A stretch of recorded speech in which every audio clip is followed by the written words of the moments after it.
crash access violation fix. Hacker 1, verify CS2 game files, Steam, library, CS2 properties, installed files, verify integrity of game files. Nard 2, reset CS2 configuration, close CS2 and Steam.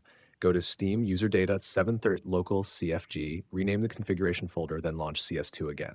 Counter 3, clear Steam HTML cache, close Steam completely. Go to Sent Local App Data, Steam, rename the HTML cache folder, then restart Steam. 4. Disable Steam Overlay Steam Library CS2 Properties General, disable Steam Overlay.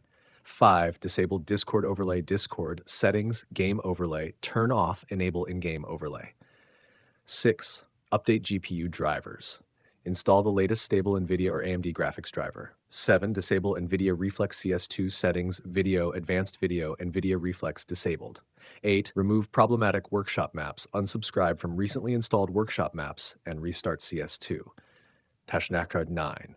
Close background applications, temporarily close hardware monitoring, RGB, recording, and other unnecessary background applications.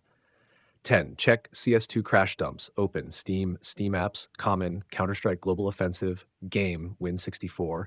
Check recent.mdmp crash files for information about the crash,